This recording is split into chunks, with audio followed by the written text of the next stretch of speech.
Welcome viewers to the Artpreneur Show. I am Aishwarya Nair. The handloom sector represents India's glorious culture and heritage. It is also an important source of livelihood in India. Handloom plays a vital role in empowering women as over 70% handloom weavers and workers are women. Also, this cottage industry is the second biggest industry in terms of employment after agriculture. To talk about the role Indian handloom will play towards the COP26 summit goals that have been set for India, joining me today is Debal Banerjee. He's a handloom evangelist and currently working as the managing partner at Weftberry Fabric. Welcome to the show, Debal. Thank you. Thanks for inviting me. Okay, so Debal, you have 15 plus years of experience in the Indian handloom industry. What does the scenario look like presently for the local weavers and artisans? The scenario, I am really hopeful. I'm really hopeful because what I really believe that the textile of future, textile of future world, the world where sustainability will get the mm, main underline. Okay, so in that world, Indian handloom is going to be the king again, what it was before industrial revolution. So I am very, very positive about Indian handloom, number one. But the problem is awareness about the wealth we are having in India.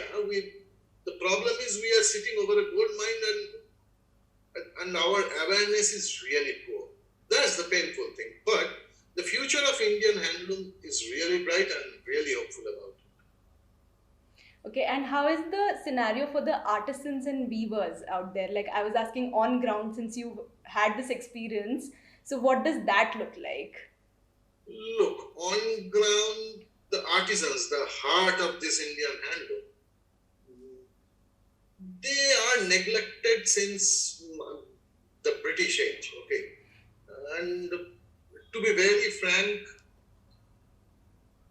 right now, whatever the market structure is, generally the money is not getting pumped in directly to the ground.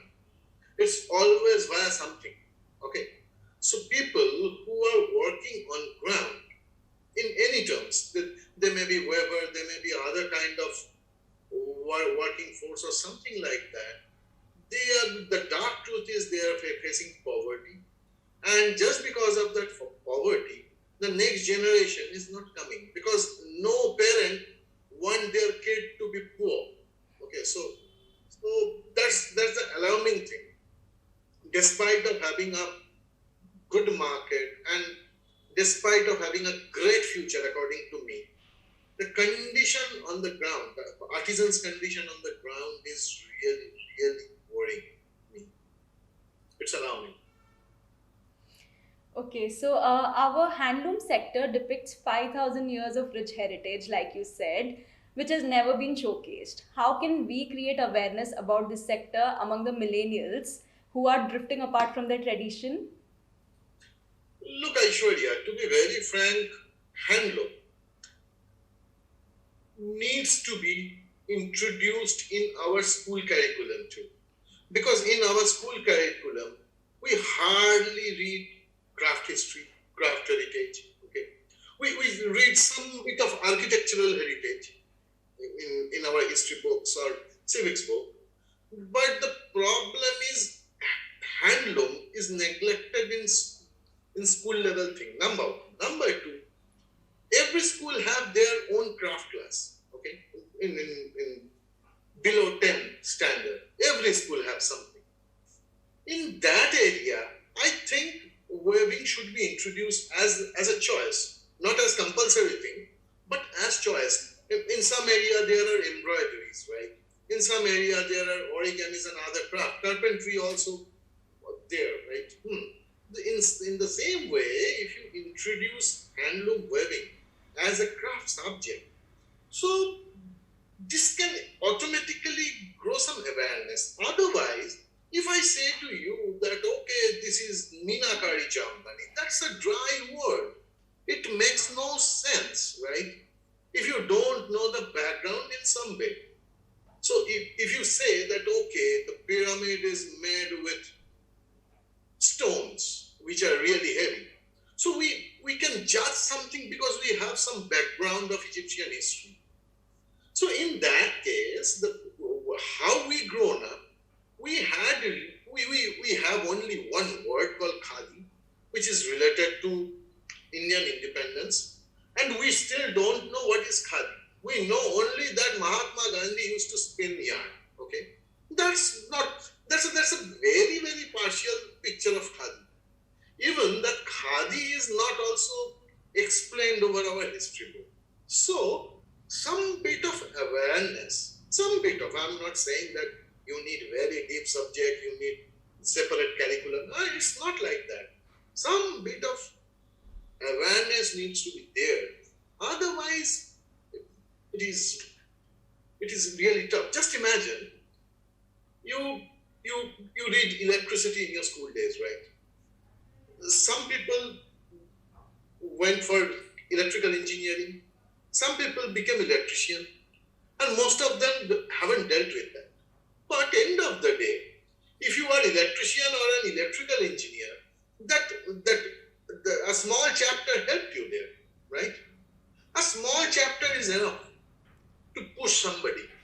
So we are basically neglecting that goal. That is my point. Okay, so now after the COP26 summit, India has to move towards sustainable living.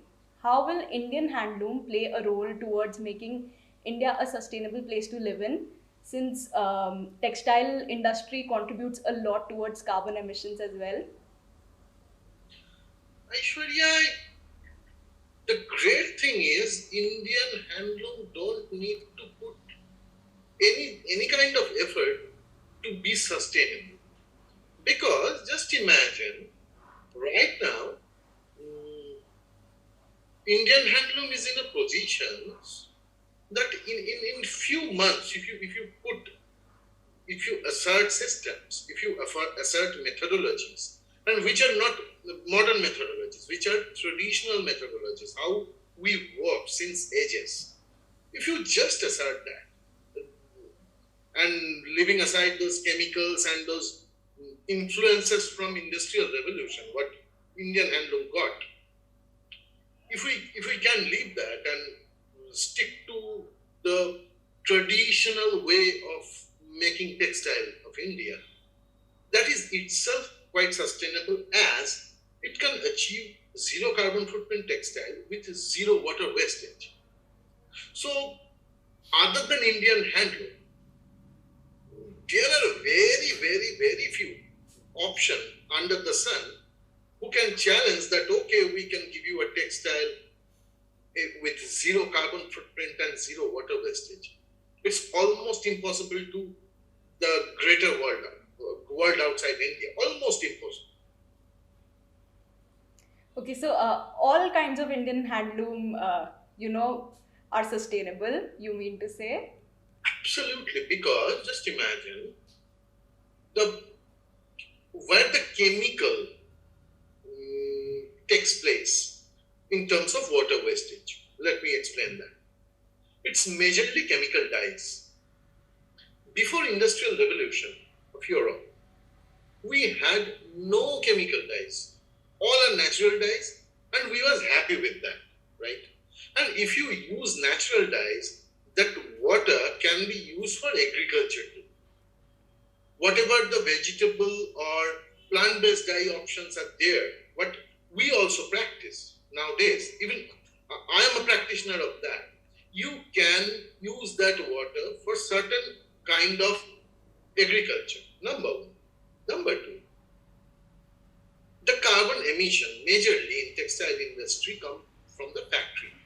Okay, because they need fossil fuel, electricity from fossil fuel, because the solar won't give them the productivity 24/7.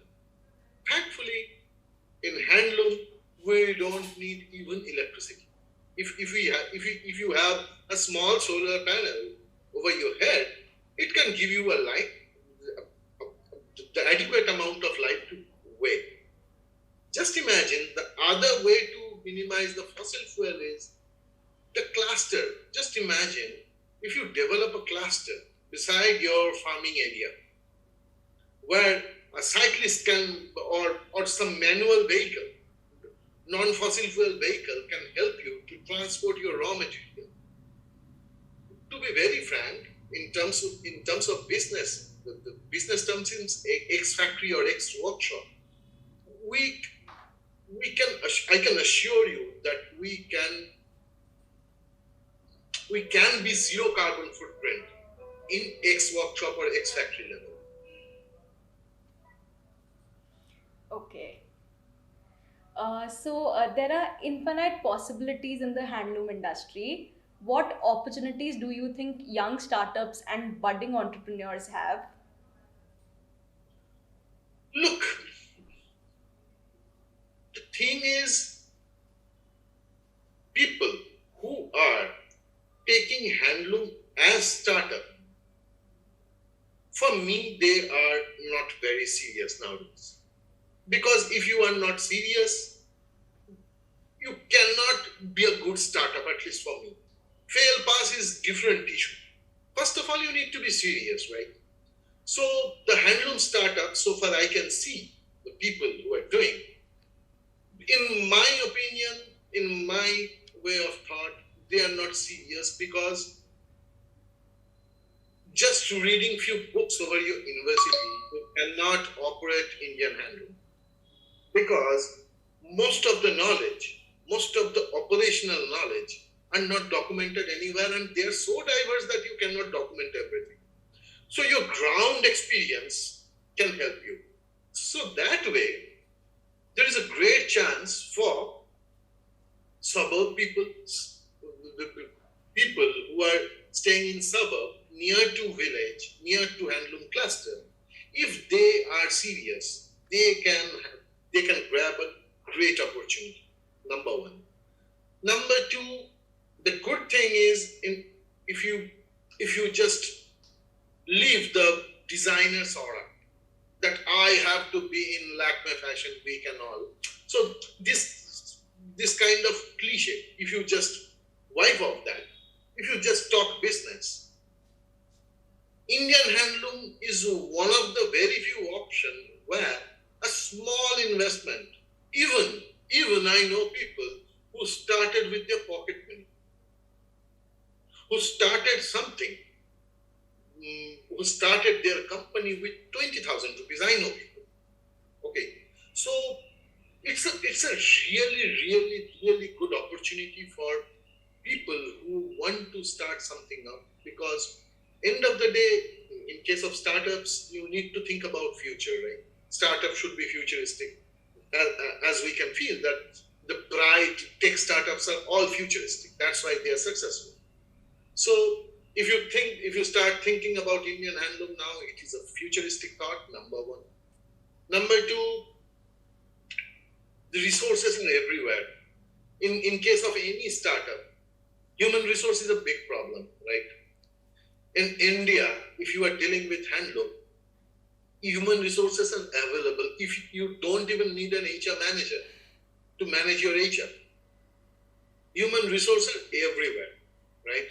And they are super skilled. They don't need induction, training, and anything. They're super skilled. You are getting ready-made human resource for your company as a startup, which is a great advantage. Number one. Number two, sustainability in textile, in fashion, in home furnishing is booming. Okay. So in coming years, people are thinking that right now the market is on billions. In coming years, it can be on trillion. Okay. So in a $1 trillion market, opportunities are always there.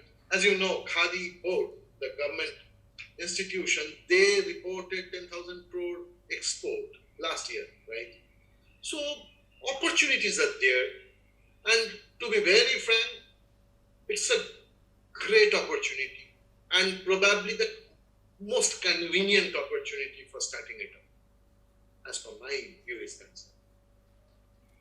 Great. So what advice do you have for millennials and the Gen Z population to start looking at promoting Indian handloom rather than getting inspired from the Western culture?